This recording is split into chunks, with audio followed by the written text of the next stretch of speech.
করতে পারবে এমন ভাবে যেন মানুষের কোন তৈরি আইন আল্লাহর কোন আইনের বিপরীত না হয়। মানুষের যে কোনো আইন, যে কোনো বিধান আল্লাহর যে কোনো বিধানের বিপরীত হবে, সঙ্গে সঙ্গে মানুষের সেই বিধান বাতিল বলে গণ্য হবে। কাজেই বুঝেন কথা, এই জায়গাটা আমি এই জন্য বলছি কথা, এই জন্য বলছি আমাদের সমাজে এক সমস্যা হলো যে ঘাও এক জায়গায়, পোড়া এক জায়গায়, মলম লাগায় আরেক জায়গায়, রোগীর রোগ এক জায়গায়, চিকিৎসা করে আরেক জায়গায়। প্রচুর ঘটে আমাদের দেশে। আল্লাহ পাক আমাদের দেশের চিকিৎসা ব্যবস্থাকে এই বিষয় থেকে মুক্তি দান করুন। রোগ একটা, ডাক্তার সাহেব অপারেশন করে তার বিশাল 4 লাখ টাকা 10 লাখ টাকার বিল ধরায় দিয়ে আরেক জায়গা দিয়ে অপারেশন করা দিয়ে ছেড়ে দিয়েছে। 3 দিন পরে দেখা যায় যে আমার যেই সেই। তবে রোগ যেখানে সেখানে চিকিৎসা না করে অন্যত্র যতই চিকিৎসা করা হোক রোগীর যেরকম কোনো কল্যাণ হবে না। সমস্যা যেখানে সেই জায়গাটা এড়িয়ে গিয়ে সেই জায়গাটাকে বাদ দিয়ে অন্য জায়গায় আপনি যতই মালিশ করেন রোগীর কোনো উন্নতির সম্ভাবনা নাই। মুহতারাম হাজিরিন, মানুষ এই আল্লাহ রাব্বুল আলামিনের তাওহীদ, আল্লাহর একত্ববাদের মধ্যেই ব্যাপকভাবে মুসলিম সমাজের মধ্যে বিভ্রান্তি রয়েছে, গোমরাহি রয়েছে, পথভ্রষ্টতা রয়েছে, মানুষের ভুল ধারণা রয়েছে। আর এই কারণে লক্ষ কোটি মুসলমান এমন তারা নিজেদেরকে মুসলিম বলে পরিচয় দেয়, অথচ তারা তাগুতে বিশ্বাসী হওয়ার কারণে তাদের ঈমান আল্লাহর নিকট গ্রহণযোগ্য নয়, বরং তারা বেঈমান হিসেবে, কাফির হিসেবে আল্লাহর নিকট চিহ্নিত। কোরআন পাকের সূরাতুন নিসার মধ্যে আল্লাহ বলেছেন, আলাম তারা ইলাল্লাযীনা ইয়াজুমুনা আন্নাহুম আমানু বিমা উনজিলা ইলাইকা ওয়া মা উনজিলা মিন ক্বাবলিক ইউরিদুনা আন ইয়াতাহাকামু ইলাত তাগুত ওয়া ক্বাদ উমিরু আন ইয়াকফুরু বিহি ওয়া ইউরিদু আশ-শাইতানু আন ইউদিল্লাহুম দালালাম বাঈদা। আল্লাহ বলেন, হে নবী, আপনি কি এমন কিছু মানুষ দেখেছেন যারা নিজেদেরকে ঈমানদার বলে দাবি করে? কি করে? জোরে বলেন, কি করে? যারা নিজেদেরকে ঈমানদার বলে দাবি করে, ইয়াজুমুনা আন্নাহুম আমানু, তারা দাবি করে যে তারা ঈমানদার। আল্লাহ বলছেন, অথচ ইউরিদুনা আন ইয়াতাহাকামু ইলাত তাগুত। আমার আল্লাহ আশ্চর্য প্রকাশ করে বলেন, আল্লাহ রাব্বুল আলামিন বলেন, যে ব্যক্তি নিজেকে ঈমানদার বলে দাবি করতে পারে সেই ব্যক্তি পশ্চিমকালেও কোনো তাগুতের কাছে বিচার চাইতে পারে না। যে ব্যক্তি নিজেকে ঈমানদার বলে দাবি করবে, যে ব্যক্তি নিজেকে ঈমানদার বলে পরিচয় দিবে, সেই ব্যক্তি পশ্চিমকালেও কোনো তাগুতের কাছে ফয়সালা চাইতে পারে না। সেই ব্যক্তি কোনোদিন কোনো তাগুতের কাছে বিচার প্রার্থী হতে পারে না। আর যে ব্যক্তি তাগুতের কাছে বিচার প্রার্থী হবে, যে ব্যক্তি তাগুতের বিধান মানবে, যে ব্যক্তি তাগুতের আইনকে মেনে নেবে, তাগুতের আইনকে যে ব্যক্তি শ্রদ্ধা করবে, তাগুতের আইনের উপর যে ব্যক্তি বিশ্বাস স্থাপন করবে, সে হাজি নামদার নাম ধারণ করতে পারে, গাজী নাম ধারণ করতে পারে, ডবল হাজি, ট্রিপল হাজি, চৌপল হাজি নাম ধারণ করতে পারে, কিন্তু ঈমানদার হতে পারে না। এরকম বহু বেঈমান হাজি আছে আমাদের সমাজে। আবু জাহাল কতবার হজ করছে জানেন? আবু জাহালের হজের সংখ্যা হাদিসের মধ্যে উল্লেখ নাই, তবে আমার ধারণা 40 বারের কম করে না, 40 বারের কম হজ করে নাই। যে বছর বদরের ময়দানে গিয়ে রমজান মাসে নিহত হয়েছে, ধ্বংস হয়েছে, এর আগের বছর জিলহজ মাসে হজ করেছে। হজের তো অভাব ছিল না, হজের তো সমস্যা ছিল না, কিন্তু ঈমান ঠিক ছিল না। ঈমান যদি ঠিক না থাকে, তুমি হজ করে লাভ হবে কি? নামাজ পড়ে লাভ হবে কি? জানামাজ তালাশ করে লাভ হবে কি? জানামাজ তালাশ করে লাভ নাই। আগে ঈমান ঠিক করো, তারপরে নামাজ। আগে ঈমান ঠিক করো, তারপরে হজ। আগে ঈমান ঠিক করো, তারপরে আমল। যদি ইমান ঠিক না থাকে, বিশুদ্ধ না হয়, কোন আমলের কারাকরি পরিমাণ মূল্য নাই। মুহতারাম হাজিরিন, এর জন্য ইমানের এই জায়গাটা আমি আপনাদেরকে একটু মেরামত করার চেষ্টা করতেছি। যে ইমানের জন্য জরুরি হলো সর্বপ্রথম ইমানের যে অংশ, ইমানের যে মৌলিক ব্যাখ্যা, মৌলিক বিষয়, সেটা হলো তাওহীদ। ইমানের প্রথম বুনিয়াদ কি? তাওহীদ। তাওহীদ মানে কি? তাওহীদ মানে আল্লাহর একত্ববাদে বিশ্বাসী হওয়া। আল্লাহর একত্ববাদে বিশ্বাসী হওয়ার অর্থ হলো যেই সকল বিষয়গুলি আল্লাহর সঙ্গে নির্ধারিত, সেই জায়গাগুলোতে আল্লাহর জায়গায় অন্য কাউকে আল্লাহর শরীক করা যাবে না। যেমন ইবাদত একমাত্র নির্ধারিত কার জন্য, তো ইবাদতের মধ্যে কেউ যদি আল্লাহর সঙ্গে কোনো গায়রুল্লাহকে শরীক করে, তাহলে সেই ব্যক্তি পশ্চিমকালেও ইমানদার হতে পারে না। ইবাদত যেমন আল্লাহ পাকের জন্য নির্ধারিত, এটাকে বলা হয় তাওহীদ ফিল উবুদিয়্যাহ, মাবুদিয়তের তাওহীদ। মাবুদ একমাত্র আল্লাহ। ঠিক ওরকম আরেকটা তাওহীদের অংশ রয়েছে, সেই তাওহীদকে বলা হয় তাওহীদ ফিল হাকিমিয়্যাহ, অর্থাৎ আইন তৈরি করবার চূড়ান্ত ক্ষমতা একমাত্র কার? আল্লাহ। সেই চূড়ান্ত আইন তৈরি করার ক্ষমতার সঙ্গে সাংঘর্ষিক যে কোনো কার্যকলাপ, যে কোনো বিশ্বাস কোন ব্যক্তি স্থাপন করবে, পোষণ করবে, সেই ব্যক্তি আর কিছু হতে পারলেও একত্ববাদী হতে পারে না, সে তাওহীদবাদী হতে পারে না। যে একত্ববাদী না হতে পারে, তার ইমানদার হওয়ার প্রশ্নই আসে না। তবে তাগুত বুঝে আসলো, তাগুত বলা হয় ওই গায়রুল্লাহকে, যে গায়রুল্লাহ আল্লাহর আসনে, আল্লাহর স্থানে বসে। যেরকম যে সমস্ত দেবদেবতাকে পূজা করা হয়, যে ইবাদত এক আল্লাহর জন্য করার কথা ছিল, সেই ইবাদতের জায়গায় মূর্তিকে বসানো হলে সেই মূর্তিকে বলা হয় তাগুত। ঠিক ওরকম আইন তৈরি করবার প্রশ্নহীন ক্ষমতা যখন আল্লাহ, সেই আল্লাহর ক্ষমতাকে যদি অন্য কেউ নিয়ে আল্লাহর আইনের বাইরে কোনো আইন তৈরি করতে চায়, আল্লাহর আইনের বাইরে ভিন্ন কোনো বিধান যদি কেউ রচনা করে, সেই বিধানটা রচনাকারী সে কোনো রাজা বাদশাহ হতে পারে, সেই বিধানটা রচনাকারী কোন রাষ্ট্রপতি বা প্রধানমন্ত্রী হতে পারে, সেই বিধান রচনাকারী কোন মন্ত্রী পরিষদ অথবা কোন আইন পরিষদ, কোন সংসদ হতে পারে, সেই বিধান রচনাকারী কোন বিচারপতি, বিচারালয় হতে পারে। মনে রাখবেন, আল্লাহ আইনের বিরুদ্ধে গিয়ে যাই আইন করবে, যেই বাদশা আইন করবে, যেই রাজা আইন করবে, যেই রাষ্ট্রপতি আইন করবে, যেই প্রধানমন্ত্রী আইন করবে, যেই মন্ত্রী পরিষদ আইন করবে, যেই বিচারপতি আইন করবে, যেই সংসদ আইন করবে, সবগুলো শুধু বেঈমান আর মুশরিক নয়, বরং তারা হলো সব তাগুত।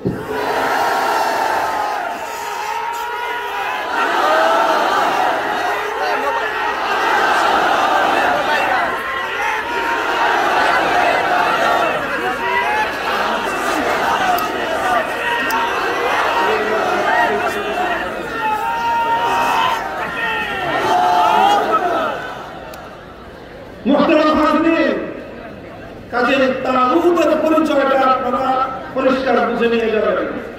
আমি আলোচনা করে দিলাম মৌলিক আলোচনা, যারা বুঝেছেন, কারো যদি অস্পষ্টতা থাকে, যাইতে যেতে আবার রাস্তায় যেতে যেতে আমরা ছাত্রদেরকে বলি তাকরার করবা, রিভিশন দিবেন। কি দিবেন? কি দিবেন? এটা হলো আজকের আপনাদের সবক, যে তাগুত কাকে বলা হয়। আপনি যদি অন্ধকার কাকে বলা হয় এটা না চিনেন, আলোর গুরুত্ব কোনদিন বুঝবেন না। কালো কাকে বলা হয় সেটা যদি না বুঝেন, সাদার মূল্য আপনি বুঝবেন না। আপনি যদি তাগুত না বুঝেন, কুফর না বুঝেন, ঈমানকে ভালো করে বুঝবেন না। এই জন্য আল্লাহর উপর ঈমান আনতে হবে, তাগুতকে অস্বীকার করতে হবে। আমাদের সমাজে এখন যে অবস্থা, যে সমস্যা, সেটা হলো আল্লাহকেও নারাজ করবে না, আর শয়তানকেও বেজার করবে না। শয়তানকে আর আল্লাহকে একসঙ্গে খুশি করা যায়? জোরে বলেন, শয়তানকে আর আল্লাহকে একসঙ্গে রাজি করা যায়? আল্লাহকে যদি রাজি করেন, শয়তান বেজার হবেই। শয়তানকে যদি খুশি করেন, আল্লাহ নারাজ হবেই। সিদ্ধান্ত নিতে হবে যে তুমি আল্লাহর পক্ষে থাকবা না গায়রুল্লাহর পক্ষে থাকবা। তোমাকে সিদ্ধান্ত নিতে হবে তুমি আল্লাহর দলের লোক না শয়তানের দলের লোক। ভেজাল করবার জায়গা নাই, ভেজালের সুযোগ ইসলামের মধ্যে নাই। يقاتلون في سبيل الله والذين كفروا يقاتلون في سبيل الطاغوت যারা ঈমানদার আল্লাহর পথে লড়াই করে যারা বেঈমান তারা তাগুতের জন্য লড়াই করে যারা ঈমানদার তারা আল্লাহর বিধান কায়েমের জন্য লড়াই করে যারা বেঈমান তারা আল্লাহর বিধানের বিরুদ্ধে আচরণ করে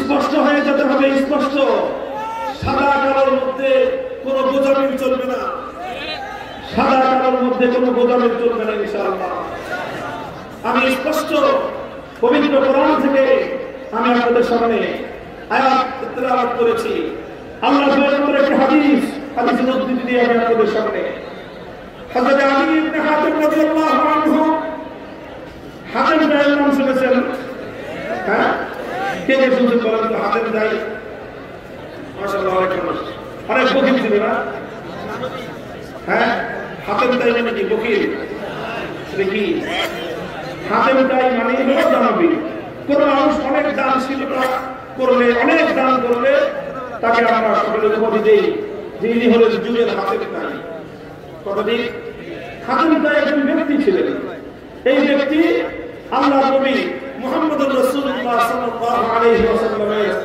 যুগের কিছু আগের লোক ছিলেন নবীজির সঙ্গে তার সাক্ষাৎ হয়েছে বলে কোনো প্রমাণ পাওয়া যায় না এই জন্য তিনি আল্লাহর নবীর ঈমান গ্রহণ করেছেন এটার কোনো প্রমাণ নেই তবে এই হাতিম ভাইয়ের ছেলে তার সন্তান সেই সন্তানের নাম ছিল আদি ইবনে হাতিম ইনি আল্লাহর নবীর সঙ্গে সাক্ষাৎ হয়েছিল তিনি ইসলাম গ্রহণ করেছিলেন এবং তার ইসলাম ছিল নির্ভেজাল পিওর ইসলাম এই জন্য আল্লাহর নবী হাতিম ভাইয়ের সন্তান হিসেবে আদি ইবনে হাতিমকে অনেক মর্যাদা দিয়ে সম্মান করতেন আদি ইবনে হাতিম যখন আল্লাহর নবীর কাছে আসতো নবীজি তাকে মর্যাদা সম্মান করতেন তিনি ইসলাম গ্রহণ করার আগেও নিজের গোত্রের সর্দার ছিলেন এবং খ্রিস্টান ধর্মের একজন গুরুত্বপূর্ণ ব্যক্তি ছিলেন শিক্ষিত আলেম ছিলেন তিনি খ্রিস্ট ধর্মের তিনি ইসলাম গ্রহণ করার পর একদিন এসে আল্লাহর নবীর কাছে একটা প্রশ্ন করলেন তার প্রশ্ন হলো কোরআনে পাকের সূরাতুল বারাতের একটি আয়াত নিয়ে সূরাতুল বারাতের মধ্যে আল্লাহ রাব্বুল আলামিন পূর্ববর্তী আসমানী কিতাবের অনুসারী তথা আহলে কিতাব ইহুদি এবং খ্রিস্টানদের ব্যাপারে আল্লাহ পাক একটি অভিযোগ করেছেন কি অভিযোগ আল্লাহ বলেছেন ইহুদি এবং খ্রিস্টানদের ব্যাপারে আল্লাহর কোরআনের সূরাতুল বারাতের মধ্যে আল্লাহর পক্ষ থেকে ইহুদি আর খ্রিস্টানদের ব্যাপারে অভিযোগ হলো ইত্তাখাযু আহবারাহুম ওয়া রুহবানাহুম আরবাবাম মিন দুনিল্লাহ ইত্তাখাযু আহবারাহুম ওয়া রুহবানাহুম আরবাবাম মিন দুনিল্লাহ এই ইহুদি এবং খ্রিস্টানদের চরিত্র হলো এই যে তারা এক আল্লাহকে বাদ দিয়ে তাদের মধ্যকার দুই শ্রেণীর মানুষকে তারা রব হিসেবে গ্রহণ করে নিয়েছে এক শ্রেণীর মানুষ হলো তাদের আহবার যারা তাদের মধ্যে জ্ঞানী সম্প্রদায় আর আরেক সম্প্রদায় হলো রুহবান তাদের মধ্যকার যারা পাদ্রী সম্প্রদায় যারা পাদ্রীদেরকে আর জ্ঞানীদেরকে তারা আল্লাহর জায়গায় রব বানায় নিয়েছে রব একমাত্রকে আগে আসতে পারে না মানুষ হচ্ছে লক্ষ্যটা আর আল্লাহর নাম জিজ্ঞেস করলে মিনমিনে বলে এই মিনমিনের জন্য আমরা বলতে বলতে বুঝতে পারেন না কথা মিনমিনের উপর লোক এই আমার সঙ্গে খাতে দিলে কথা বলে ইসলামের কথা গায়রুল্লাহর কথা যারা বলে তারা যতটা জোরে বলবে আল্লাহর আওয়াজ তখন করবেন আপনার আওয়াজ তার চেয়ে 10 গুণ বেশি হওয়া যায়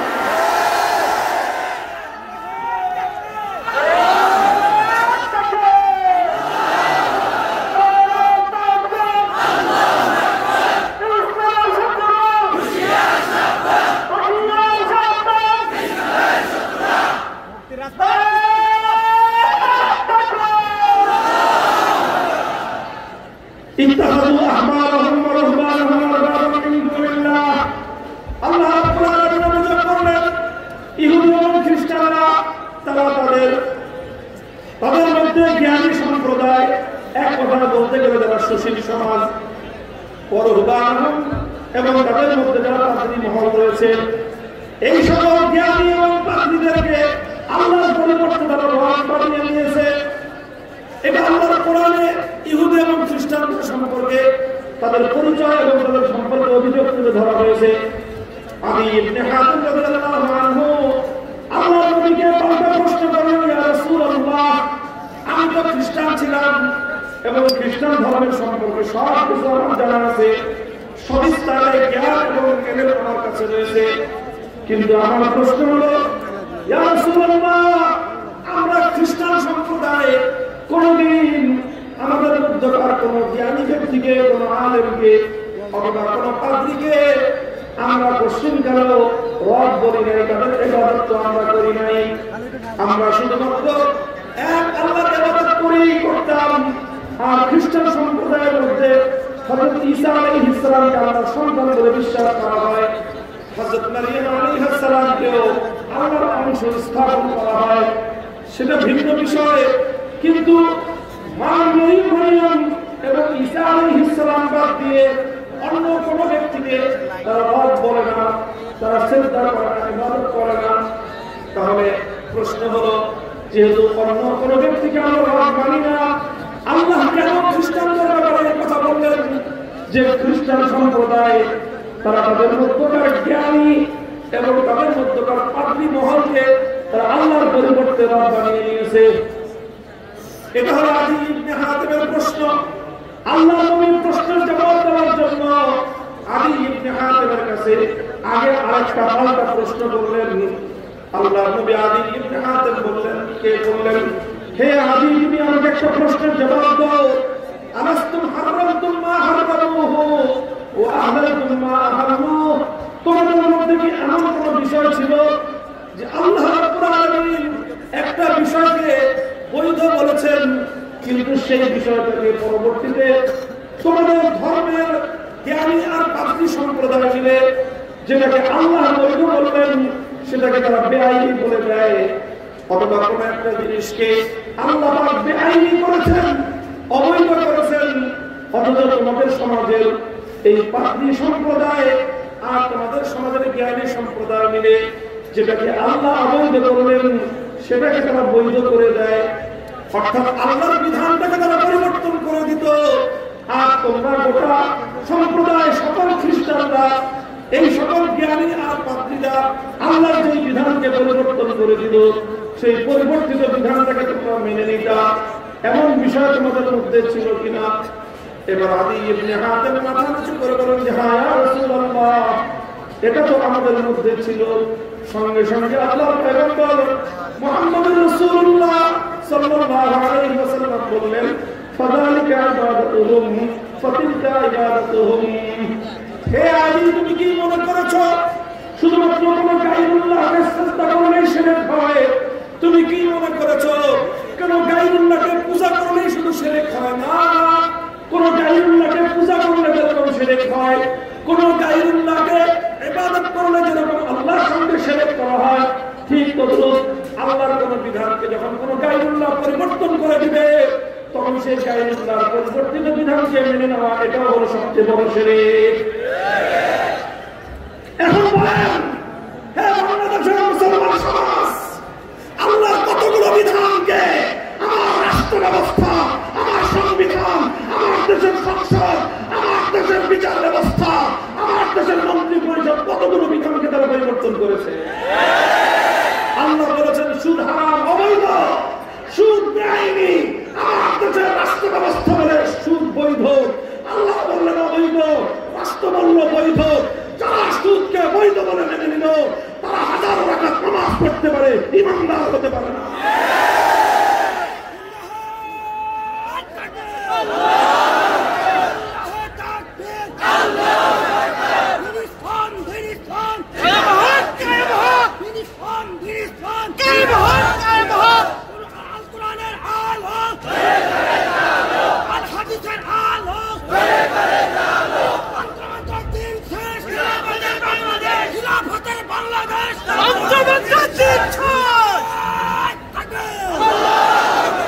মুহতারাম হাজিরিন, আল্লাহ নবীর এই হাদিস, আলী ইবনে হাতেমের সঙ্গে আল্লাহ পয়গম্বরের এই কথোপকথন কোরআনে পাকের এই আয়াতের ব্যাখ্যায় সমস্ত তাফসীর গ্রন্থের মধ্যে খুঁজে পাবেন। হাদিসের কিতাব উল্টালে প্রত্যেকটি হাদিসের কিতাবের মধ্যে সামান্য কিছু শব্দের তারতম্যে প্রত্যেকটি হাদিস গ্রন্থের মধ্যে হাদিসটি রয়েছে। অথচ আজ মুসলমান সমাজের মধ্যে এই অভিশপ্ত ধারা চলমান রয়েছে যে আল্লাহর বিধানকে, আল্লাহর আইনকে যত্রতত্র যেখানে সেখানে যে কোনো ভাবে মানুষ হয়ে, আল্লাহর মাখলুক হয়ে, গায়রুল্লাহ হয়ে আল্লাহর বিধানকে পরিবর্তন করে দেয়, আল্লাহর বিধানের জায়গায় পাল্টা বিধান প্রবর্তন করে দেয়। মুসলমানদের মধ্যে অভিশাপ ছিল না, নবীর যুগে ছিল না, সাহাবীদের যুগে ছিল না, তাবেঈনদের যুগে ছিল না, তাবেঈনদের যুগে ছিল না, খেলাফতের রাশিদার যুগে ছিল না, খেলাফতে বনু উমাইয়ার যুগে ছিল না, খেলাফতে বনু আব্বাসিয়ার যুগে ছিল না। সর্বপ্রথম মুসলিম সমাজের মধ্যে এই অভিশপ্ত ধারা চালু করেছিল তাতারিরা। তাতারি, চেঙ্গিস খান, এই চেঙ্গিস খানের চালাচামন্ডা যা ছিল, এরা মুসলিম সমাজকে ধ্বংসস্তূপে পরিণত করেছিল। মুসলমানদের খেলাফতের প্রাণকেন্দ্র রাজধানী বাগদাদকে দখল করেছিল। মুসলিম ভূখণ্ডকে তছনছ করে দিয়ে, মুসলমানদেরকে দখল করে নিয়ে মুসলিম সমাজের মধ্যে সর্বপ্রথম সেই তাতারিরা চেঙ্গিস খানের প্রবর্তিত আইন, আল্লাহর আইনকে উৎখাত করে তারা চেঙ্গিস খানের বানানো আইন, চেঙ্গিস খানের সেই বানানো আইনটা ছিল বিভিন্ন ধরনের আইনকে একত্রিত করে তার নিজস্ব প্রণীত একটা আইনের বই, একটা আইনের একটা পাতা, যেটাকে ইতিহাসের পাতায় নাম পাওয়া যায় ইয়াসিন। এই ইয়াসিনের বিধান অনুযায়ী সর্বপ্রথম মুসলিম সমাজের মধ্যে এই অভিশাপ প্রবেশ করেছে তাতারিদের মাধ্যমে।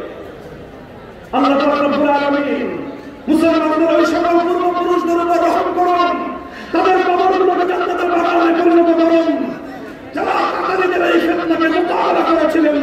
এই ফিতনাকে মোকাবেলা করতে গিয়ে লক্ষ লক্ষ মুসলমানকে শাহাদাতের রক্ত দিতে হয়েছে। তাতারিদের এই ফিতনাকে মোকাবেলা করার জন্য যুগের আলেম সমাজকে শাহাদাতের রক্ত দিতে হয়েছে। যুগের শহীদুল ইসলাম ইবনে তাইমিয়াকে ৬ বার কারারুদ্ধ হতে হয়েছে। উলামায়ে কেরাম রক্ত দিয়েছেন, জীবন দিয়েছেন, কারাবরণ করেছেন, আত্মত্যাগ স্বীকার করেছেন, শেষ পর্যন্ত আল্লাহর জমিন থেকে চেঙ্গিস খানের তাতারি ফিতনাকে নির্মূল করে ফেলেছে।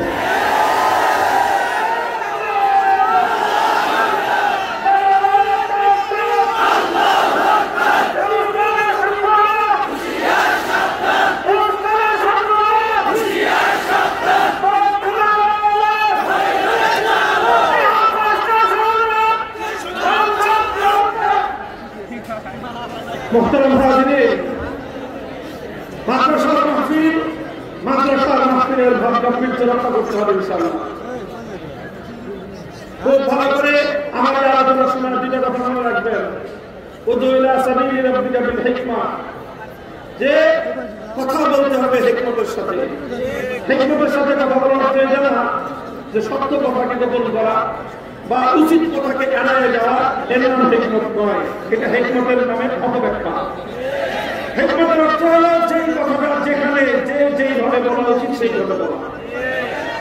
হিকমত অর্থ হলো যেইখানে যেই কথাটা যেইভাবে বলা উচিত সেইখানে সেই কথাটা সেইভাবে বলার নাম হলো হিকমত। আমরা একটা কেন্দ্রীয় একটা মাহফিলে আছি। আমি শাইখুল হাদিস আল্লামা আজিজুল হক রহমাতুল্লাহ আলাইহির সন্তান। কেন্দ্রীয় পর্যায়ে আল্লাহ পাক রব্বুল আলামিন আলেম সমাজের পক্ষ থেকে মুখপাত্র হিসেবে কিছু কথা বলার দায়িত্ব এবং সুযোগ আমাকে দিয়েছেন। কাজে আমি যেইভাবে রাষ্ট্র সমাজের অসঙ্গতিগুলো জাতির সামনে তুলে ধরি, আমার দেখা থেকে আপনার এসে যে কোনো জায়গায় যে কোনো কথা বলবেন না, ইহার জন্য কিন্তু আমি দায়ী থাকবো না। কথা বলতে হবে অবশ্যই সত্য কথা।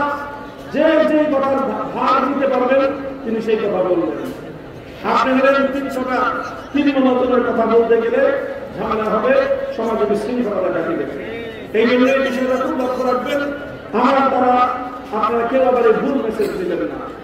আমরা যদি সকল কথাগুলি না বলি, সমাজের অসঙ্গতিগুলি যদি আমরা না বলি, যে সমস্যাটা সমাজের মধ্যে বর্তমানে বিরাজমান, সেটা আজকের জাহিলি সমাজ ব্যবস্থা, থেকে নেতৃত্ব সুলভ কোন আচরণ সহ্য করতে পারে না।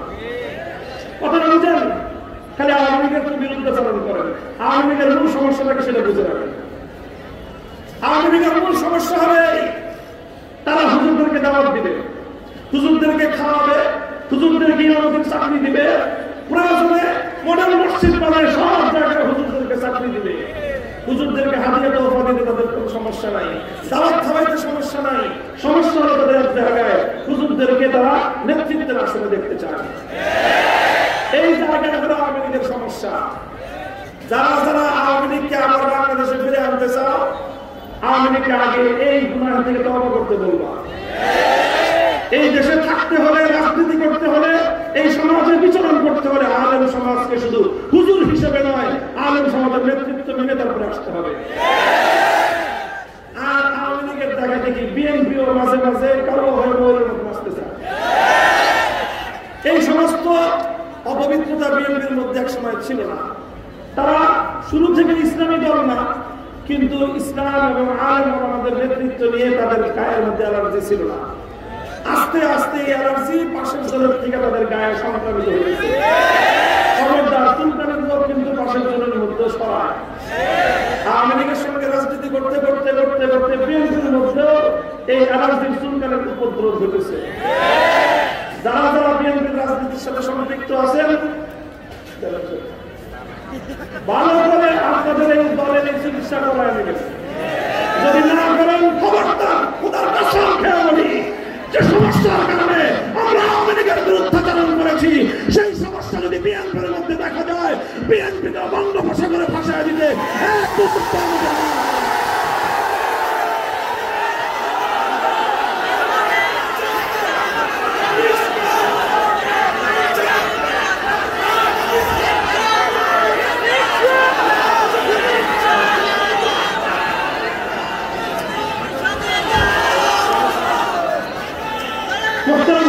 কথাটা হবে এই জায়গায়।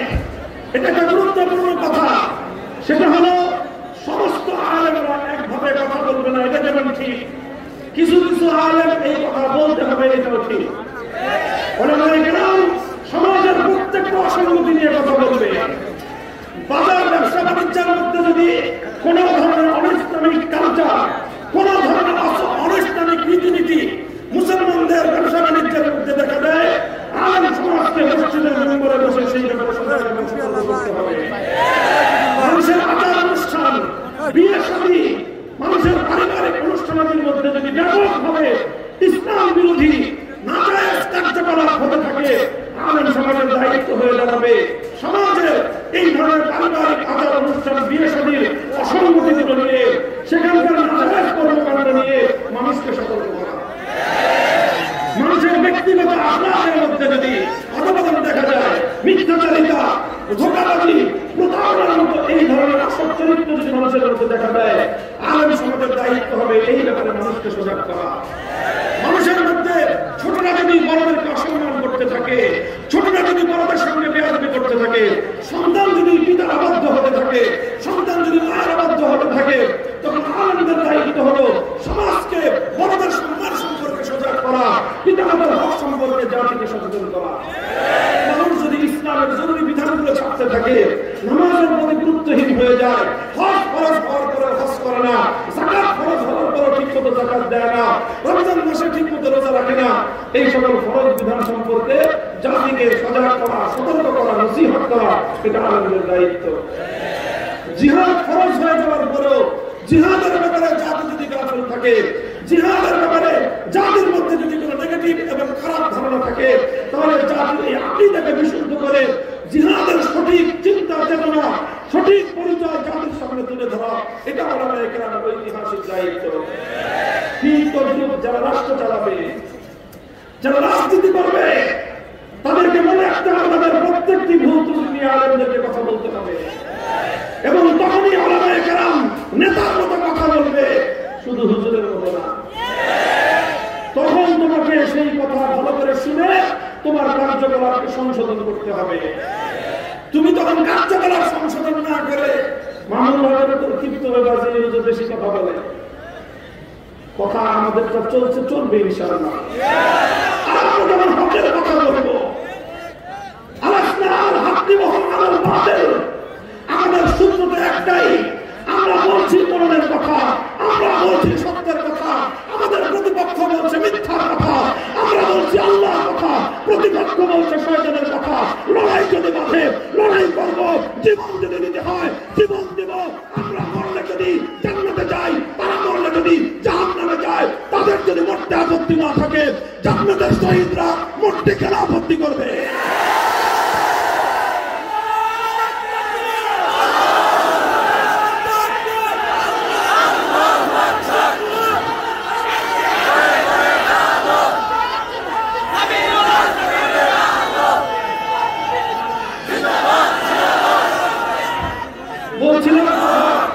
মুসলিম সমাজের মধ্যে আল্লাহর আইনের জায়গায়, মুসলিম জাতির মধ্যে আল্লাহর আইনের পরিবর্তে মানব রচিত আইন সর্বপ্রথম এই অভিশাপ, জাতির জন্য সবচেয়ে বড় অভিশাপ, এই অভিশাপ মুসলমানদের মধ্যে এনেছিল তাতারি সম্প্রদায়। চেঙ্গিস খানের আইন, চেঙ্গিস খান, যারা যারা আল্লাহর আইনের বিরুদ্ধে আইন করে এদের সবগুলির পাশায় চেঙ্গিস খানের সিল মেরে দেবে। এরা হলো যুগের চেঙ্গিস খান। এইভাবে তারা সর্বপ্রথম এই ধারা চালু করে। আলহামদুলিল্লাহ, মুসলমানরা লড়াই করেছে, জীবন দিয়েছে, রক্ত দিয়েছে, রক্তের সাগর বেয়ে তাতারিদের এই অভিশাপ মুসলিম সমাজ থেকে বিতাড়িত হয়েছে। তাতারিরা এক সময় তাদের অধিকাংশ লোক ইসলাম কবুল করে মুসলমান হয়ে আবার ইসলামের সঠিক ধারা তারা ফিরে এসেছে এবং খেলাফতে ওসমানিয়া কায়েম হয়ে দীর্ঘ শতাব্দীর পর শতাব্দী পর্যন্ত মুসলিম জাতির মধ্যে আল্লাহর আইনের সঙ্গে সাংঘর্ষিক কোন আইন, কোন বিধান মুসলিম সমাজে, মুসলিম রাষ্ট্রে রাষ্ট্রীয়ভাবে কোশ্চিন কেন এটা গ্রহণযোগ্য ছিল না। এইভাবে চলতে চলতে 1757 সালে সর্বপ্রথম যখন মুসলিম বিশ্বের বিভিন্ন অঞ্চলে এই সময়টায় 18 শতকের মাঝামাঝি সময়ে মুসলিম বিশ্বের বিশাল এলাকা পশ্চিমা সাম্রাজ্যবাদীরা দখল করে নিল। আমাদের এই পাক ভারত উপমহাদেশ 1757 সালে ব্রিটিশরা দখল করলো। মুসলমানদের বিশাল আফ্রিকা মহাদেশের আরব দেশগুলো, কেউ ফ্রান্স দখল করলো কিছু, ইটালি দখল করলো কিছু। এইভাবে মুসলিম সাম্রাজ্যগুলো, মুসলিম বিশাল এলাকা ইটালি, ফ্রান্স আর ব্রিটিশরা দখল করে ভাগ বটোয়ারা করে নিল। আর একটা বিশাল অঞ্চল রাশিয়ার দখলে বদ্ধ হয়ে গেল। এই মুসলিম দেশগুলো যখন পশ্চিমাদের পরাবর্তিত হলো, এই পশ্চিমারা সর্বপ্রথম মুসলিম সমাজের মধ্যে অভিশপ্ত ধারা চালু করলো যে মুসলমানদের সমাজে আল্লাহর বিধানগুলোকে তারা উপরে ফেলে আল্লাহর বিধানের জায়গায় ব্রিটিশ প্রবর্তিত বিধান তারা চালু করলো। যখন ব্রিটিশ প্রবর্তিত বিধান চালু হলো, মুসলমানদের সংখ্যা কিন্তু কম ছিল না। মসজিদগুলোতে মুসলমানদের ইমাম ছিল, মসজিদগুলোর মিম্বরে মুসলমানদের বয়ান চলতে, সব ঠিক ছিল। কিন্তু শুধুমাত্র একটা জিনিসের পরিবর্তন হয়েছিল, সেই জিনিসটা হলো মুসলমানদের সমাজে আল্লাহর আইনের পরিবর্তে মানব রচিত আইন বাস্তবায়ন হলো। যুগের ইমাম শাহ আব্দুল আজিজ মুহাদ্দিস দেহলভী রাহমাতুল্লাহি আলাইহি সর্বপ্রথম ফতোয়া জারি করলেন, এদেশে মুসলমানের সংখ্যা যতই হোক না কেন, এই দেশটা এখন দারুল ইসলাম, ইসলামের দেশ নয়, এই দেশটা হলো এখন দারুল হরব। দারুল হরব মানে হলো শত্রু কবলিত দেশ। যেই দেশের আইন আল্লাহর আইন হয় না, যেই দেশের আইন ইসলামের আইন হয় না, সেই দেশে টুপিওয়ালা মানুষ যত বেশি থাকুক না কেন, আইন আল্লাহর না হওয়া পর্যন্ত সেই দেশ পরিপূর্ণ ইসলামের দেশ হতে পারে না। তিনি ফতোয়া দিলেন যে দেশ এখন দারুল ইসলাম নাই, এদেশ দারুল হরব হয়ে গিয়েছে। সুতরাং এখন মুসলমানদের দায়িত্ব কর্তব্য হলো এই দারুল হরবকে পরিবর্তন করে আবার এখানে দারুল ইসলাম কায়েম করতে হবে। আবার মানব রচিত আইনকে উপরে ফেলে আল্লাহর আইন দ্বারা মানুষ মুসলিম সমাজকে শাসন করতে হবে। শুরু হলো মুসলমানদের এর জন্য সংগ্রাম, শুরু হলো মুসলমানদের সংগ্রাম। দীর্ঘ সংগ্রামের পথ পাড়ি দিয়ে 1757 সালের পর প্রায় 70 বছর পরে 1831 সালে বালাকোটের ময়দানে সৈয়দ আহমদ শহীদ রহমতুল্লাহি আলাইহি মুজাহিদ বাহিনী গঠন করে ইংরেজদের বিরুদ্ধে যুদ্ধ শুরু করলেন, লড়াই শুরু করলেন। উদ্দেশ্য ছিল মানে শুধুমাত্র একটা ভূখণ্ডকে মুক্ত স্বাধীন করা নয়, সেই স্বাধীনতা মানে শুধুমাত্র একটি পতাকা স্বাধীন করা নয়, বরং সেই স্বাধীনতার মূল মর্ম ছিল জমিন আল্লাহ, আসমান আল্লাহ, বিধান চলবে একমাত্র কার। এই মন্ত্রে উজ্জীবিত হয়ে 1831 সালের 5ই মে বালাঘাটের রণাঙ্গনে ক্ষুদ্র শক্তি নিয়ে হযরত সৈয়দ আহমদ শহীদের বালাকোট রহমতুল্লাহি আলাইহির নেতৃত্বে জিহাদ হলো। আমিরুল মুমিনিন সৈয়দ আহমদ রহমতুল্লাহি আলাইহি শাহাদাত বরণ করলেন, জীবন দিলেন, রক্ত দিলেন। তার সাথী সঙ্গী বহু মুসলমান মুজাহিদরা জীবন দিলেন, রক্ত দিলেন, কিন্তু আল্লাহর আইন প্রতিষ্ঠার এই সংগ্রাম থেকে তারা একজন পরিমাণ পিছপা হন নাই। ওনারা শহীদ হয়ে গেছেন, জীবন দিয়ে দিয়েছেন। ইংরেজরা আমাদেরকে পরাজিত করে মুসলমানদের বুকের উপর আরো শক্ত করে বসে গেল। আবার মুসলমানরা নতুন করে প্রস্তুতি নিতে থাকলো। নিতে নিতে নিতে নিতে এক সময় মুসলমানরা আবার একটা শক্তি সঞ্চয় করলো। শক্তি সঞ্চয় করে মুসলিম জাতির আর যারা আমরা ওলামায়ে দেওবন্দ, আর যারা আমরা নিজেদেরকে দেওবন্দি বলে পরিচয় দেই, কোন একজন দেওবন্দি হাজী আমদাদুল্লাহ মুহাজির মক্কির সন্তান না হয়ে দেওবন্দি হতে পারে না, কওমিও হতে পারে না। কে ছিল হাজী আমদাদুল্লাহ মুহাজির মক্কি? আমরা শুধুমাত্র হাজী সাহেবকে জাতির সামনে পীর হিসেবে পরিচয় করা দিয়েছি। অবশ্যই হাজী আমদাদুল্লাহ মুহাজির মক্কি যুগের সবচেয়ে বড় পীর ছিলেন, অবশ্যই তিনি সাইয়্যিদুত তায়েফা ছিলেন। তবে হাজী আমদাদুল্লাহ মুহাজির মক্কি আরেকটা পরিচয় হলো তিনি আমিরুল মুমিনিন ছিলেন। তিনি আমিরুল মুমিনিন ছিলেন। তিনি একটা রাষ্ট্র ঘোষণা করেছিলেন, একটা খেলাফত ঘোষণা করেছিলেন। সেই খেলাফতের রাজধানী, সেই খেলাফতের রাজধানী ছিল থানা ভবন। কোন জায়গা? থানা ভবন, যেখানে আশরাফ আলী থানভীর জন্ম, যেখানে হাজী আমদাদুল্লাহ মুহাজির মক্কির খানকা ছিল। মুসলমানদের খানকা তখন শুধুমাত্র জিকিরের জন্যই ব্যবহার হতো না, রাতের অন্ধকারে তারা জিকির করতেন, দিনের আলোতে আল্লাহর জমিনে আল্লাহর দ্বীন জিন্দা করার জন্য তারা যুদ্ধ করতেন। আমরা আবার সেই খানকা চাই, আমরা আবার সেই খানকা চাই, যেই খানকা থেকে হাজী সাহেবের উত্তরসূরিরা রাতের অন্ধকারে আল্লাহর জিকিরের দ্বারা চোখের অস্ত্রতে বুক ভাসাবে, দিনের আলোতে বাতিলের মোকাবেলায় জিহাদের ময়দানে বুকের রক্ত দিয়ে আল্লাহর জমিন নন্দিত করবে।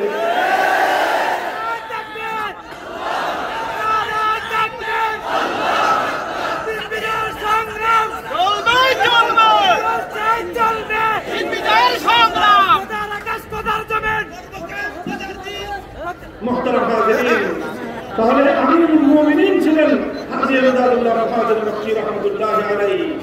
তিনি আমাদের সকল সময়কার বুজুর্গ যারা ছিলেন প্রায় সকলের পীর ছিলেন, আবার তিনি আমিরুল মুমিনিন ছিলেন। তার একজন প্রধানমন্ত্রী ছিলেন হুজ্জাতুল ইসলাম আসিম নানতুবি রাহমাতুল্লাহি আলাইহি। তার একজন প্রধান বিচারপতি ছিলেন রশিদ আহমদ গঙ্গুহি রাহমাতুল্লাহি আলাইহি। তার একজন প্রধান সেনাপতি ছিলেন হাফেজ জামান শহীদ রাহমাতুল্লাহি আলাইহি। তার একটা ভৌগোলিক রাষ্ট্র কাঠামো ছিল, সেই রাষ্ট্রের একটা রাজধানী ছিল। সেই রাজধানীতে বসে আমিরুল মুমিনিন হাজী আমদাদুল্লাহ মুহাজির মক্কি রাহমাতুল্লাহি আলাইহি সেই যুগে আল্লাহর বিধান বাস্তবায়ন করার ফরমান জারি করেছিলেন। মানব রচিত সমস্ত আইনকে তিনি বাতিল বলে ঘোষণা করেছিলেন। এরপরে এই মুসলমানদের এই খেলাফত, মুসলমানদের এই ইমারতে ইসলামিয়াকে ধ্বংস করার জন্য ইংরেজরা 1857 সালে লড়াই করলো, যুদ্ধ শুরু করলো। সামরিক রণাঙ্গনে মুসলমানদের এই খেলাফতের পক্ষ থেকে যুদ্ধ চালানো হলো। সেই যুদ্ধে মুসলমানদের প্রধান সেনাপতি হাফেজ জামান রহমতুল্লাহি আলাইহি শাহাদাত বরণ করলেন। মুসলমানরা আবার রক্ত দিল, জীবন দিল। পারবে কিভাবে?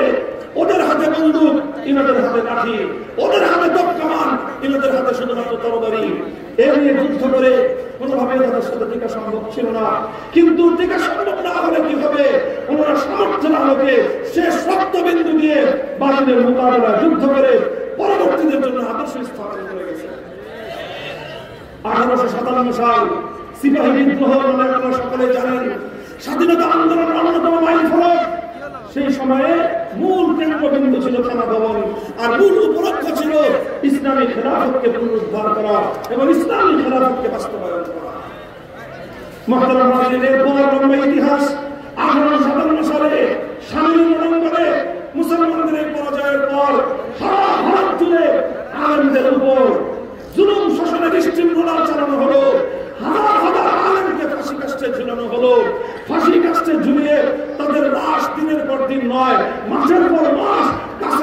মধ্যে ঝুলিয়ে রাখা হতো। ইতিম হলো আলেমদের সন্তানেরা, বিধবা হলো আলেমদের স্ত্রীরা, কোলখালি হলো আলেমদের মায়েদের। সব তারা বরদাস্ত করে নিলেন, কিন্তু তাগুতের সামনে মাথা নত করতে তারা সম্মত হলেন। 1866 সালে নতুন ভাবে তারা সংগ্রামে আবার নতুন পরিকল্পনা করলেন।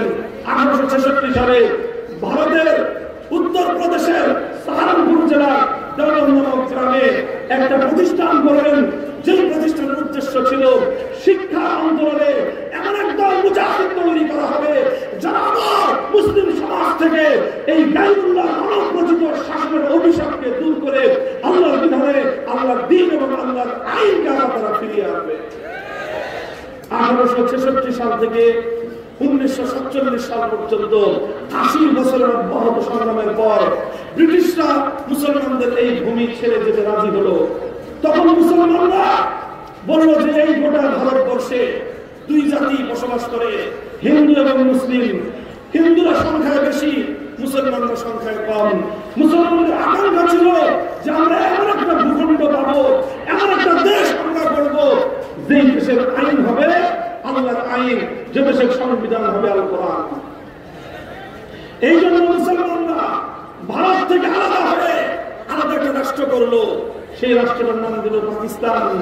এই পৃথিবীতে একটা রাষ্ট্র তৈরি হলো, যে রাষ্ট্রের তৈরি হওয়ার সময় এটার অঙ্গীকার ছিল, স্বপ্ন ছিল, এটার ওয়াদা ছিল যে এই রাষ্ট্রের সংবিধান হবে ইসলামী শাসনতন্ত্র, নিজামী ইসলাম।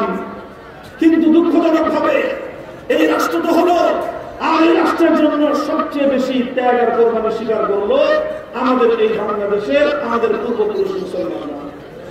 এই বাংলাদেশের মুসলমানরা আল্লাহর বিধান, ইসলামী নিজাম কায়েম করার জন্য, ইসলামী একটা সংবিধান অনুযায়ী একটা রাষ্ট্র গঠন করার জন্য আমাদের পূর্বপুরুষ এই বঙ্গ জনপদের মুসলমানরা যত ত্যাগ আর কোরবানি স্বীকার করেছে, পশ্চিম পাকিস্তানের খান পাঠানরা তা অর্ধেক করে।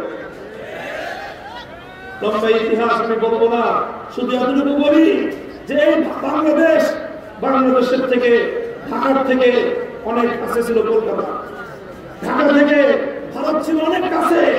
ভারতের সঙ্গে থাকলে আমাদের অনেক ওই সময় সুযোগ ছিল, অনেক বড় রাষ্ট্র পেতাম। ভারত কাছে থাকলে অর্থনৈতিকভাবে আমরা উন্নত হতে পারতাম। কিন্তু এদেশের মুসলমানরা বলেছিল আমাদের বাড়ির কাছে দিল্লির প্রয়োজন নাই, আমার বাড়ির কাছে কলকাতার প্রয়োজন আমার নাই, আমার অর্থনৈতিক সমৃদ্ধির মতো প্রয়োজন নাই। আমরা সাত সমুদ্র নদের ওই পারে সেই পশ্চিম পাকিস্তানের খান পাঠানদের সাথে হাতে হাত রেখেছিলাম। স্বপ্ন ছিল একটা, টাকা না হতে পারি, উন্নতি না হতে পারে, জাগতিক উন্নতি না হতে পারে, কিন্তু একটা সংবিধান পাবো, যে সংবিধানটা হবে আল্লাহর কোরআনের সংবিধান। মুহতারাম হাজিরিন, এটা খুব ভালো করে মনে রাখবেন। আমাদের এদেশের মুসলমান, আমার দাদা, আপনার দাদা, আমাদের পূর্বপুরুষরা যেই পরিমাণ ত্যাগ আর কোরবানি ইসলামী রাষ্ট্র প্রতিষ্ঠার জন্য করেছে, পৃথিবীর অনেক কম জনপদের মুসলমানরা এই ত্যাগ করেছে। কিন্তু মুসলমানদের পরবর্তী প্রজন্ম যে তারা তাদের পূর্বপুরুষদের সেই ইতিহাস ভুলে গিয়েছে। এরপরে কি হলো? এরপরে যেটা হলো, পশ্চিম পাকিস্তানের স্বৈর শাসকরা 24 বছর পর্যন্ত জাতির সঙ্গে গাদ্দারি করলো। তারা যে ওয়াদা করেছিল যে ইসলামী নিজাম এবং ইসলামী শাসন কায়েম হবে, তারা সেই ইসলামী শাসন কায়েম করলো না। আলেমরা বারবার বলল যে আপনারা ওয়াদা করেছিলেন যে পাকিস্তান প্রতিষ্ঠা হলে এখানে ইসলামী শাসন কায়েম হবে, আপনারা ইসলামী শাসন কায়েম করেন না কেন?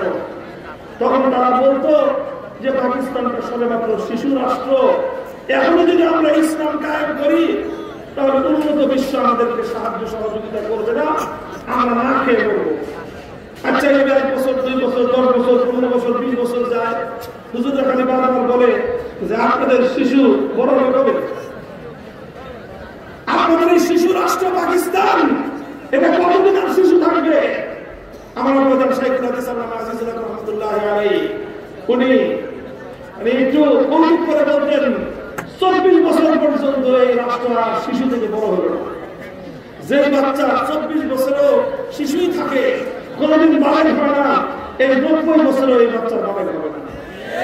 সুতরাং এই বাচ্চারা দরকার নাই। যে রাষ্ট্র ইসলামের নামে স্বাধীনতা লাভ করার পর আল্লাহর কোরআনের সঙ্গে গাদ্দারি করতে পারে, সে রাষ্ট্রের প্রয়োজন নাই।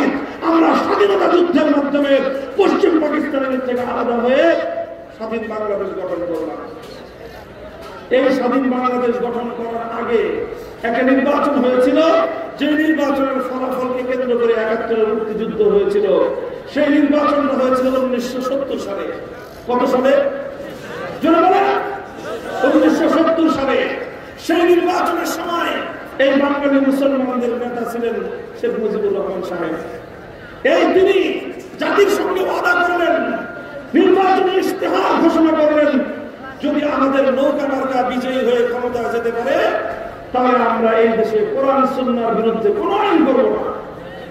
বিশ্বাস না হয় আওয়ামী লীগের অফিসে গিয়ে দেখেন, ইতিহাসের পাতায় খুঁজে দেখেন, 70 সালে আওয়ামী লীগের নির্বাচনী ইশতেহার পাঠ করে দেখেন, সেখানে এই ওয়াদা করা হয়েছিল যে তারা বিজয়ী হতে পারলে কোরআন সুন্নাহর বিরুদ্ধে কোন আইন করবেন না। এর লম্বা ইতিহাস। তাদেরকে ক্ষমতা বিজয়ী হলেন, তারা বিজয়ী হলো, কিন্তু পশ্চিম পাকিস্তানের তাদেরকে ক্ষমতা দিল না। ক্ষমতা না দিয়ে 1971-এর 25শে মার্চ মুসলমান বাংলাদেশের মানুষের উপর তারা আক্রমণ করলো। 26শে মার্চ থেকে শুরু হলো স্বাধীনতার যুদ্ধ। 71-এর 16 ডিসেম্বর পশ্চিম পাকিস্তানিদেরকে পরাজিত করে বাংলাদেশ স্বাধীন হলো। শেখ মুজিবুর রহমান সাহেব 9 মাস থাকলেন পাকিস্তানে। এরপর সেখান থেকে লন্ডনে ভারত হয়ে বাংলাদেশে আসার সময় শ্রীমতী ইন্দিরা গান্ধী শেখ মুজিবুর রহমান সাহেবের মুজিব কোটের পকেটে একটা কাগজ ঢুকিয়ে দিলেন। একটা কাগজ ঢুকিয়ে দিলেন, ছোট্ট কাগজ। সেই কাগজের মধ্যে তিনি লিখে দিলেন যে তোমার দেশের যে সংবিধান হবে সেই সংবিধানের মূলনীতি হবে 4টা। কি কি মূলনীতি? জাতীয়তাবাদ, ধর্মনিরপেক্ষতাবাদ, গণতন্ত্র, সমাজতন্ত্র। 4টা তন্ত্র দিয়ে তিনি একটা চিরকুট লিখে দিলেন, একটা প্রেসক্রিপশন লিখে দিলেন। শেখ মুজিবুর রহমান সাহেব নির্বাচনের আগে জাতির সঙ্গে যে অঙ্গীকার করেছিলেন কোরআন সুন্নাহর বিরোধী কোনো আইন করবেন না, তিনি তার সেই অঙ্গীকার ভুলে গেলেন। জাতির সঙ্গে সেই ওয়াদা তিনি ভঙ্গ করলেন। সেই ওয়াদা ভঙ্গ করে জাতির সঙ্গে গাদ্দারি করে বাংলাদেশের মানুষের উপর একটা কুফরি সংবিধান তিনি চাপিয়ে দিলেন। এই ছিল বাংলাদেশের মানুষের কপালের সবচেয়ে বড় দুর্দশা, দুঃখজনক ইতিহাস। রক্ত দিয়ে যে মুসলমান দেশটাকে স্বাধীন করেছিল, রক্ত দিয়ে যে দেশটাকে শত শত বছর ধরে মুসলমানরা চিন্তা করেছিল যে মুসলমানদের দেশ, সুতরাং আইন হবে আল্লাহর আইন। এই তিনি ভারতের পরামর্শে আর ভারতের সাজেশন অনুযায়ী এক রাতের 101 কলমের খোঁচায় মুসলমানদের সঙ্গে করা সমস্ত অঙ্গীকার ভঙ্গ করে তিনি গাদ্দারি করলেন যাদের সাথে। 75 সাল পর্যন্ত চলল এভাবে। এরপরে তার পতন ঘটলো। 75-এর পরে যারা আসলেন তারা নাম কালাস্তে একটু একটু পরিবর্তন করলেন। অনেক বড় একটা পরিবর্তন ছিল। সংবিধানের শুরুতে একটা ধারা সংযোজন হয়েছিল যে আল্লাহর উপর অবিচল আস্থা এবং বিশ্বাস হবে এই সংবিধানের মূল বুনিয়াদ। অর্থাৎ আল্লাহর উপর আস্থা এবং বিশ্বাস, ঈমানের পরিপন্থী কোন আইন সংবিধানে থাকলে সেই আইন বাতিল বলে গণ্য হওয়ার কথা। কিন্তু দুর্ভাগ্যজনকভাবে এক সময় এসে আল্লাহর উপর অবিচল আস্থা এবং বিশ্বাস এই ধারাটাকেও বাংলাদেশের মুসলমানদের সংবিধান থেকে কেটে ফেলে এই সংবিধানটাকে কুফরি সংবিধানের দিকে পূর্ণাঙ্গ ডাইভার্ট করার চেষ্টা করা হয়েছে। আজ এই কথাটি আমি আপনাদেরকে কেন বলতেছি দেখেন, শুধু রাজনীতির আলোচনা করা আমার উদ্দেশ্য নয়। আমার মূল কথা হলো আমার জাতির ঈমান হেফাজত করা। আমার মূল উদ্দেশ্য হলো এই জাতির ঈমানকে রক্ষা করা। যদি মুসলমানদের দেশে আল্লাহর কোরআন সম্মত সংবিধান না থাকে, মুসলিম জাতির মধ্যে রাষ্ট্র ব্যবস্থায় যদি আল্লাহর আইন বাস্তবায়নের কোনো ব্যবস্থা না থাকে, তাহলে মুসলমানরা পশ্চিম কালেও পরিপূর্ণ ঈমান থাকতে পারবে না। এমন এমন আইন তৈরি করা হয় যে আইনগুলো মানতে গেলে ঈমানের উপর থাকা যায় না। ছোট্ট একটা দৃষ্টান্ত দেই। এই যে মুসলমানরা যখন কোন সরকার গঠন করে, সরকারের মধ্যে যখন কোন মন্ত্রী যত বড় আলেম হোক, রাষ্ট্রের বিধান অনুযায়ী তাকে জাতীয় স্মৃতিসৌধে যেতে হয়। আচ্ছা, শহীদদের প্রতি শ্রদ্ধা জানাতে কোন আপত্তি নয়, বরং এটা ইসলামের নির্দেশ। শহীদদেরকে স্মরণ করা, শহীদদেরকে শ্রদ্ধা জানানো। কিন্তু শহীদদেরকে শ্রদ্ধা জানানোর পদ্ধতিটা কি হবে? এটা হিন্দুয়ানি পদ্ধতি হবে না ইসলামী পদ্ধতি হবে? কিন্তু আজ একথা বলতে আমার কোনো দ্বিধা নাই। বাংলাদেশে মুক্তিযুদ্ধের শহীদদের প্রতি শ্রদ্ধা জ্ঞাপন করার যে পদ্ধতি রয়েছে সেটা ইসলামী পদ্ধতি নয়, সেটা হিন্দু আলী কুফরি পদ্ধতি। কোন মুসলমান কোন কবরের উপর ফুলের স্তবক দিতে পারে না, কোন মুসলমান কোন কবরের উপর কোন ফুল দিতে পারে না। কিন্তু আমার দেশে হিন্দু আলী সংস্কৃতি অনুসরণ করে আল্লাহ নবীর সুস্পষ্ট হাদিস লঙ্ঘন করে এভাবেই করতে হয়, এটাই রাষ্ট্রীয় বিধান। এই ক্যান্টনমেন্টের মধ্যে একটা শিখা নির্মাণ আছে, একটা আগুন আছে। প্রত্যেকটা বিজয় দিবস, স্বাধীনতা দিবসে সে আগুনকে গিয়ে সালাম দিতে হয়, অথচ আগুনকে সালাম জানানো, আগুনকে স্যালুট জানানো এটা অগ্নি পূজার নামান্তর, স্পষ্ট সেরে। কেন এগুলো কেন হয় বাংলাদেশে? কারণ বাংলাদেশের সংবিধানের মধ্যে মূল ধারাগুলো হলো কুফরি ধারা। কথাটা বুঝতে পারছেন আপনারা? আমার আর দুটো কথা বলে আমি আলোচনা শেষ করবো, খুব লক্ষ্য করে শুনেন। এই সংবিধানের আলোকে বাংলাদেশে একটা নির্বাচন কমিশন আছে। কি আছে? যারা বলেন কি আছে? নির্বাচন কমিশন। আমরা তো সকলেই বলি যে হুজুররা সবাই নির্বাচন ঐক্যবদ্ধ হয়ে আসেন, ভোট দিয়ে আপনাদেরকে পাশ করাই দিব। কিন্তু এই নির্বাচন কমিশন যে ভোট দিয়ে আপনারা ইসলামকে ক্ষমতায় বসাবেন, যেই সরিষা দিয়ে ভূত তাড়াবেন, ওই সরিষার মধ্যে ভূত ঘুরে আছে। এই নির্বাচন কমিশন যখন আইন করলো যে নির্বাচন কমিশনের নিবন্ধন ছাড়া কেউ নির্বাচন অংশগ্রহণ করতে পারবে না, নির্বাচন কমিশন নিবন্ধনের জন্য সবাই জমা দিল। জমা দিলে তারপরে কি হলো? বাংলাদেশে একটা ইসলামী সংগঠন ছিল, সেই ইসলামী সংগঠনের নাম হলো ইসলামী শাসনতন্ত্র আন্দোলন। নাম জানেন? ইসলামী শাসনতন্ত্র আন্দোলন। অর্থাৎ আমরা কুফরি শাসনতন্ত্র মানি না, আমরা কি কাজ করতে চাই? ইসলামী শাসনতন্ত্র। যে সংগঠনটা প্রতিষ্ঠা করেছিলেন বাংলাদেশের শীর্ষস্তর ওলামায়ে কেরাম ঐক্যবদ্ধ হয়ে, শাইখুল হাদিস রাহমাতুল্লাহ আলাইহি ছিলেন প্রধান। তার প্রধান সহযোগী ছিল বৈদ্য সরকার মরহুম কৃষ্ণ আব্দুল জব্বার রাহমাতুল্লাহ আলাইহি। তার অন্যতম সহযোগী ছিলেন চরমনাই মরহুম পীর সাহেব সৈয়দ ফজলুল করিম রাহমাতুল্লাহ আলাইহি। আরেকজন সহযোগী ছিলেন মরহুম হযরত মাওলানা জালাল আহমদ সাইদি রাহমাতুল্লাহ আলাইহি, মরহুম হযরত মাওলানা আব্দুল গফফার রাহমাতুল্লাহ আলাইহি। এই ধরনের ওলামা মিলে ইসলামী শাসনতন্ত্র আন্দোলন করেছিলেন। কিন্তু যখন এই নির্বাচন কমিশন নিবন্ধনকে বাধ্যতামূলক করলো, ওনারা নিবন্ধন চাইলেন, নির্বাচন কমিশন বলল বাংলাদেশে ইসলামী শাসনতন্ত্র নামে কোন রাজনীতি চলবে না। কেন? বাংলাদেশের সংবিধান হলো কুফরি শাসনতন্ত্র, কাজে সেই সংবিধানকে অস্বীকার করে রাজনীতি করা যাবে না। শেষ পর্যন্ত বাধ্য হয়ে ওনারা নাম থেকে ইসলামী শাসনতন্ত্র শব্দ বাদ দিয়ে ইসলামী আন্দোলন বানাতে বাধ্য হলেন। এটা অনেক বড় দুঃখজনক ইতিহাস, অনেক বড় দুঃখজনক অধ্যায়। এর চেয়ে বড় দুঃখজনক আরেকটা অধ্যায় আছে, আরেকটা সংগঠন আছে, নাম হলো বাংলাদেশ জামায়াতে ইসলামী। নাম জানেন? দেখেন এই জামায়াতে ইসলামীর সাথে আমরা যারা ওলামায়ে কওমি, আমাদের অনেক মত পার্থক্য আছে অনেক জায়গায়। সেই মত পার্থক্যগুলো তার আপন জায়গায় ঠিক আছে, সেগুলো আমাদের মধ্যে মীমাংসা হয় নাই এবং আমরা আমাদের মত থেকে সরি নাই এবং আমরা জামায়াতে ইসলামের সেই মতগুলোকে ভুল মনে করি এবং আমরা সেগুলোকে ভুল বলেই যাব। এটা আপন জায়গায়। কিন্তু কথা হলো জামায়াতে ইসলামের নিবন্ধন বাংলাদেশের হাইকোর্ট বাতিল করে দিয়েছে। জানেন? বাতিল করে দিয়েছিল, জানেন না? কেন বাতিল করেছিল? যে আলেমদের সঙ্গে মতবিরোধ আছে এই জন্য। হ্যাঁ, আরে আলেমদের সঙ্গে মতবিরোধ আছে এই জন্য বাতিল করেছিল না, বাতিল করেছিল একটা কারণে, সেটা হলো জামায়াতে ইসলামের সংবিধানের মধ্যে আল্লাহর সার্বভৌমত্বের কথা বলা হয়েছে। অর্থাৎ এক আল্লাহর ওয়াহদানিয়ত, আল্লাহর একত্ববাদের কথা ছিল।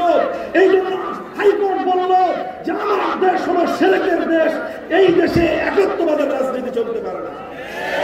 মুসলমান, এখনো তোমাদের হৃদয় রক্তক্ষরণ হয় না, এখনো তোমার হৃদয় থেকে রক্ত ঝরে না। তুমি আমার নিজেকে মুসলমান বলে নিজেকে খুব গদগদ ভাবো, আহ্লাদিত ভাবো, তোমার হৃদয় থেকে রক্তক্ষরণ হওয়া উচিত। তোমার চোখের অস্তুতে তোমার রূপ ভাসা উচিত।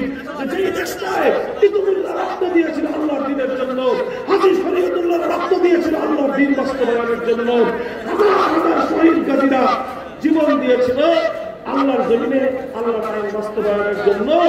আর সেই জমিনে সেই আল্লাহর একত্ববাদের কথা থাকবার কারণে রাজনৈতিক দলকে দেশের সর্বোচ্চ আদালত নিষিদ্ধ ঘোষণা করেছে।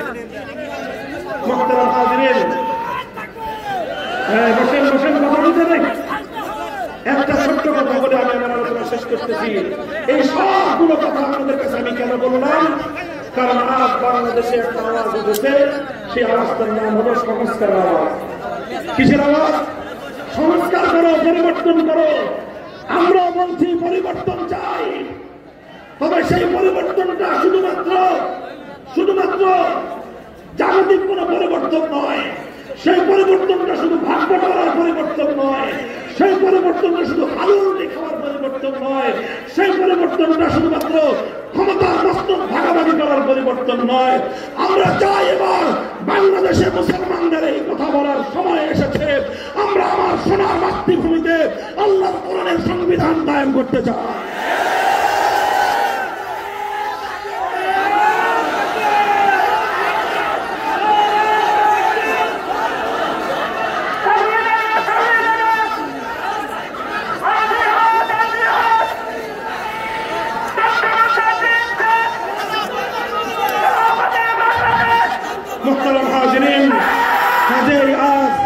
জাতীয় এই সংস্কার আওয়াজের মধ্যে আমাদের স্পষ্ট কথা, রায়গঞ্জ, সিরাজগঞ্জ এবং এই অঞ্চলের লাখো জনতার এই মজমায় আমি কথা বলতে চাই এবং আশা করি সকল মুসলিম জনতা আমার কথা হৃদয় দিয়ে উপলব্ধি করবেন, হৃদয়ের মধ্যে কথাটা গেঁথে রাখবেন। আমাদের স্পষ্ট কথা, 1 নম্বর, এই সংবিধানে কোন জাতির পিতা দরকার নাই, একজন পিতারও দরকার নাই। সেই পিতা নাকি তার স্বাধীনতা সময়কার প্রতিশ্রুতি এবং অঙ্গীকার ভঙ্গ করে জাতির উপর কুফরি সংবিধানের অভিশাপ চাপিয়ে দিতে পারে, সেই মুসলিম জাতির পিতা হওয়ার কোন যোগ্যতা রাখে না। আবার কেউ আমেরিকা থেকে ধার করে সেখান থেকে এনে অনেকজন জাতির পিতার একটা ধারণা নিয়ে আসছে। আমরা বলি আমেরিকান ধারণা, এটা ওই সাগরের ওই পারে রাখে।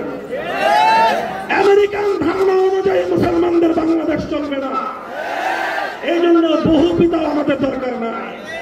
আমাদের একটা কনসেপ্ট আছে, মিল্লাত আবিকুম, মিল্লাত আবিকুম, মুসলিম জাতির পিতা ইব্রাহিম, এটা আল্লাহর কোরআন বলে দিয়েছে। এই জাতির পিতার পর আর কোন জাতির পিতার প্রয়োজন আমাদের না। 1 নম্বর কথা।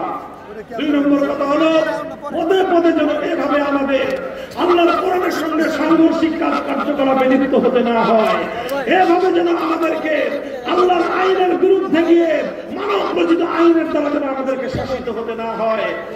আর এভাবে মানুষের তৈরি আইনের কাছে বিচার চাইতে গিয়ে হাজার হাজার লক্ষ লক্ষ কোটি কোটি মুসলমানের ঈমান যেন খতরার মধ্যে না পড়ে।